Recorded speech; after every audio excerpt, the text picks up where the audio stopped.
Bien, amigas y amigos, continuando aquí con su programa Zafra en Red, le pedimos que le den like, que además lo compartan para que este programa siga llegando lejos, pero que también se suscriba a nuestra página, a nuestro canal de YouTube. Tenemos con nosotros ahora aquí en esta segunda entrevista a José, el licenciado José Israel Lima, quien es técnico facilitador del programa de cultura de agua del INDRI, el Instituto Nacional de Recursos Hidráulicos. Está aquí con nosotros. Qué bueno, está aquí a disposición de ustedes para que le hagan preguntas, comentarios, en fin, para que aprovechen todas las orientaciones que él viene a compartir con nosotros. ¿Qué tal, José? Gracias, estamos muy bien, gracias por estar aquí, a todos nuestros amables oyentes que sintonizan siempre Zafra, un programa que está cada día y cautivando este pueblo hermoso de Jaina. Bien, qué bien. José, tú sabes que últimamente se han estado presentando como muchas iniciativas con respecto al cuidado del agua, al buen uso del agua, y me gustaría saber, o sea, ¿qué es lo que es el agua? ¿Por qué todas estas iniciativas? Bueno, cuando hablamos de agua, hablamos de un recurso primordial para nuestra subsistencia en el planeta Tierra. ¿Por qué educar sobre el recurso agua? Por muchas razones. El agua, muchos de nosotros, los seres humanos, pensamos que es un recurso infinito, y es lo contrario. Debido a un mal uso que le damos a los seres humanos, podemos hacer que el agua se agote, ya sea por la contaminación o los efectos del cambio climático, que hace que lugares llueva mucho y otros lugares exista una gran sequía. Por eso es que los organismos internacionales se están enfatizando en que en el agua hagamos un uso sostenible. Cuando hablamos de sostenibilidad, hablamos de dejar que nuestros hijos también puedan disfrutar de ese recurso vital. O sea, es como si yo tuviese una laptop, una computadora. Yo debo de tratar de darle un uso adecuado para que mis hijos también puedan seguir disfrutando de la tecnología que a tanto nos beneficia. Entonces, viendo los recursos naturales desde ese punto de vista, el agua merece cada día mejor atención, más empeño en las instituciones, ya sea pública o privada, para hacerla más sostenible y así evitar no su escasez en sí, porque podría haber escasez por numerosos factores, pero sí la sostenibilidad, que es el principal objetivo. Qué bien, qué bien. Bueno, es importante, yo creo que cada vez está mejor orientado. ¿Y cuál es el consumo de agua por día, por persona? Se cree, o más bien según las estadísticas, que el hombre del campo consume menos agua que el de la capital. Es increíble. El consumo de agua per cápita por persona está en alrededor de 300 galones aproximadamente. ¿Por persona por día? Por persona. Sí. Claro, esto va a variar dependiendo, porque hay personas que están en la oficina, no van a gastar tanta agua como el que está en su casa. ¿300 litros o 300? 300 litros, sí, gracias por la corrección.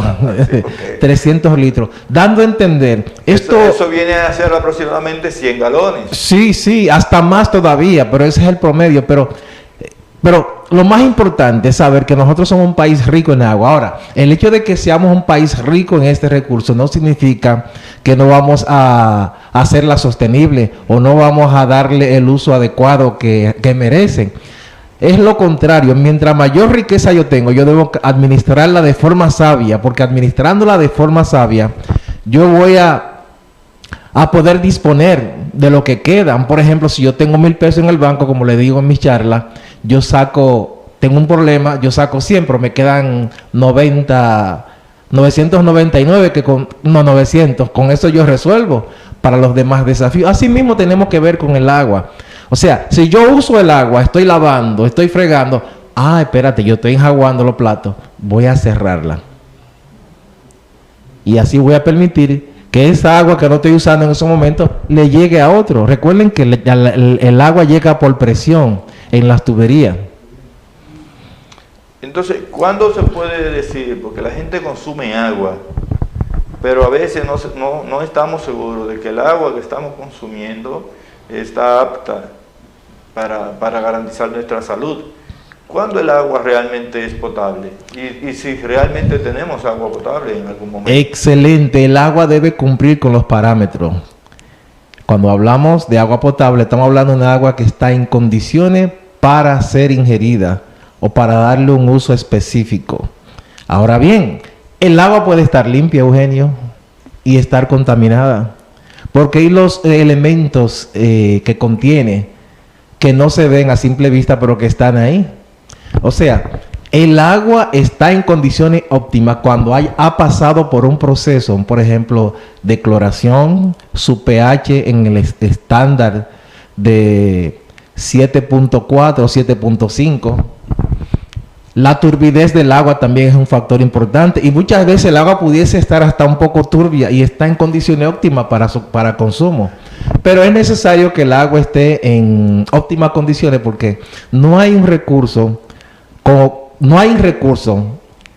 que tenga que ver con tantas enfermedades como el agua. Se cree que el 70% de nuestro cuerpo está compuesta por agua, pero un 60% es de origen hídrico. Fíjese qué contraste. Por eso la atención en ese recurso debe ser vital y de suma importancia de cada uno de nosotros. ¿A qué se le llama? O sea, ¿cuándo se le da al agua un manejo y uso sostenible? Que es algo que se promueve desde el programa de cultura de agua de ustedes. Sí, muy bien. Excelente. ¿Le damos o desde cuándo le damos o enseñamos a hacer del agua un uso sostenible? Desde muchos años atrás, mucho antes de que existiera el programa Cultura del Agua, ya se estaba hablando a nivel internacional y nacional sobre la sostenibilidad de ese recurso. ¿Qué ha pasado en los últimos años? En los países, ya sea de América Latina, en el Asia y en todos los continentes, el cambio climático ha afectado de forma drástica. Hay lugares que era constante las precipitaciones, pero hoy en día donde caía, un ejemplo, 1500 milímetros de lluvia, te cae ese milímetro en cuestión de 3 meses. Y muchas veces esos lugares, esos países, etcétera, no están preparados. Entonces la mayoría del agua se pierde. Pero también el crecimiento poblacional hace que el agua se vea o se escasee o no existen las condiciones para retenerla.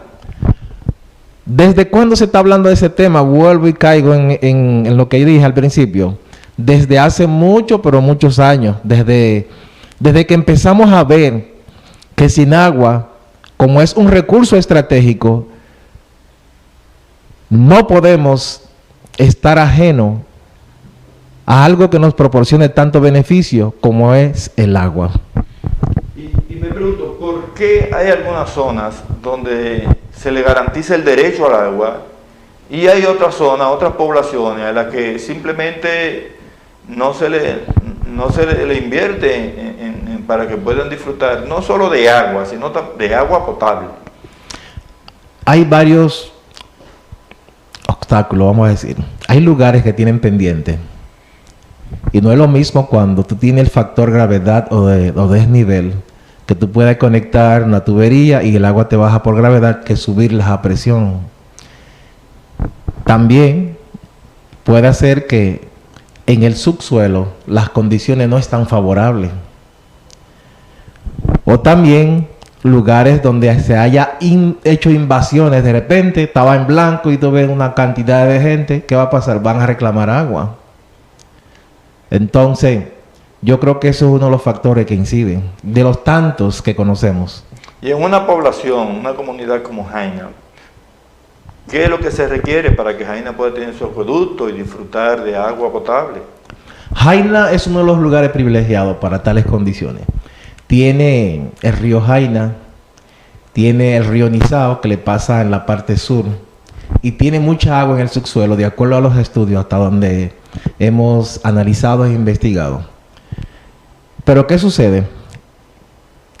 En cuanto a Jaina, yo creo que Jaina por ese aporte significativo que aporta al Producto Interno Bruto, necesita desarrollarse en base a ese recurso.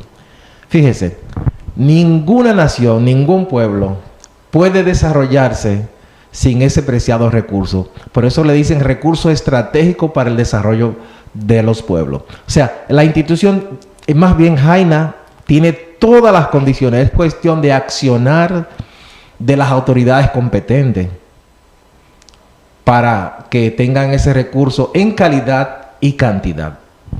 Me parece que al parecer son las mismas autoridades las que se niegan a reconocer el derecho de la población. Porque nos preguntamos continuamente cómo es que de Jaina se sacan recursos para construirle acueductos a otras localidades. Sin embargo, se niegan las autoridades de INAPA, Wellington Arnaud, no se decide a que Jaina necesita, requiere un acueducto. Bien, entonces me pregunto, ¿qué tiene que hacer la población para lograr que Jaina realmente tenga un acueducto? Fíjese, Eugenio, como tenemos que ver con el área educativa, esa parte le compete a Jaina seguir luchando por su acueducto, que le compete porque existe lo que se llama consignado en los organismos internacionales, incluyendo las Naciones Unidas, el derecho humano al agua y saneamiento. Toda comunidad, todo pueblo tiene derecho a disfrutar de ese recurso en calidad y cantidad. De hecho, los 17 objetivos del desarrollo del milenio, o más bien la Agenda 2030, el agua está presente en los 17 objetivos. No hay ninguno, o sea, te voy a poner un ejemplo.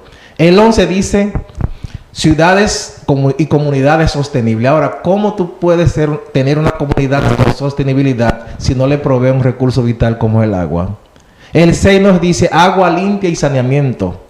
Cuando se invierte en saneamiento, el gobierno o los gobiernos de cualquier país del mundo se ahorran un dineral porque menos personas van a prescindir del servicio en los centros de salud. También vida submarina, el objetivo 14. Las especies que están ahí necesitan protección.